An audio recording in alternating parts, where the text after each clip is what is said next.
But are you willing tonight to condemn white supremacists and militia groups and to say that they need to stand down and not add to the violence in a number of these cities, as we saw in Kenosha and as we've seen in Charlottesville? Sure, are you I'm prepared to do specifically do it? Well, go ahead, sir. I would say almost everything I see is from the left wing, not from the right wing. So what are you saying? I'm willing to do anything. I want to see peace. Then do it, sir. Say it. Do it. Say it. Do you want to call him? What do you want to call him? Give me a name. Give me a white name. Supremacists and Who would white you like me to condemn? White supremacists and right Proud militia. Boys, stand back and stand by. But I'll tell you what. Somebody's got to do something about Antifa and the left, because this is not a right-wing problem. This is a... Hey everyone, today we're going to be exploring the extreme ends of America's political spectrum. When most people think of America's political spectrum, they imagine something like this, where you have Democrats on the left and Republicans on the right, but stray too far to either end, and you enter a crazy zone. It is these zones that I want to explore today. Now, the problem with terms such as the far or alternative left or right is that these terms are umbrella terms, which allow for a wide and diverse group of people to be able to identify with the same label despite any different views they might have. This also allows you to attach a negative label onto anybody who disagrees with you simply by labeling them a political enemy, when in reality both extremes are more similar than they care to admit. Both sides use similar strategies as well. They both peacefully protest, they both dox their political enemies, they both have organized militias, and both are not afraid to use violent force.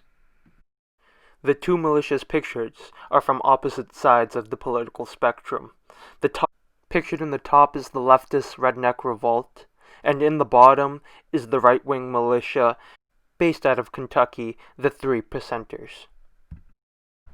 When talking about the far left, it's hard to escape the term Antifa, which is short for anti-fascist.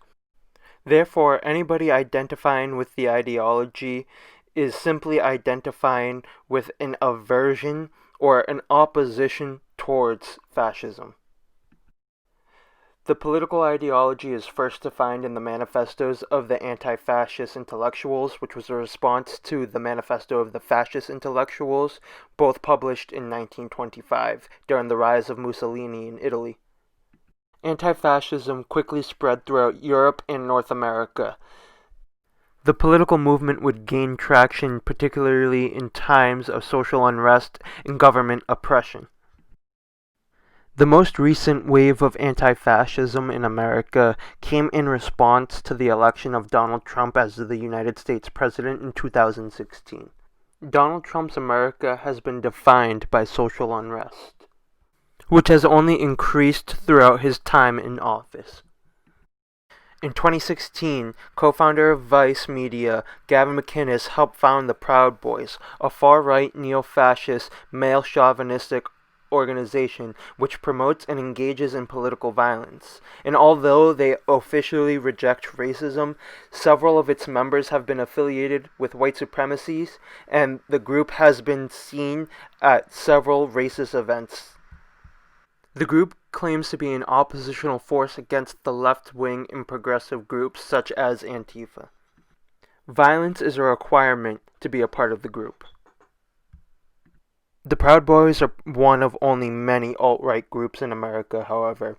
Other militias include the Michigan Militia and the 3%ers Militia, based out of Kentucky. Both sides of the political spectrum, however, have seen casualties in the streets, as the country faces civil unrest unheard of, with strings of protests and violent outbreaks in the street. These groups only escalate the problem and only add to the violence that we have, and both sides claiming to be protecting their fellow Americans from the other, and both sides seemingly eager for a civil war. With no end to the current civil unrest in sight, we have to ask ourselves, why in the hell is everybody so mad at each other? Right. The recent plot that got spoiled to kidnap Governor Whitmer also proves that the threats to civil war is not just hollow rhetoric. The use of violence on both sides is a self-fulfilling prophecy, as it only confirms the beliefs of the opposite side, regardless where on the political spectrum you sit. Help that our leader, President Trump, fans the flames of these violent incidents. When we are too busy fighting each other, we become distracted from what truly matters. We're still dealing with a pandemic and an economic recession, and that is not the fault of the Proud Boys or Antifa or any alt-right or left organization. It is the fault of those who are currently in power.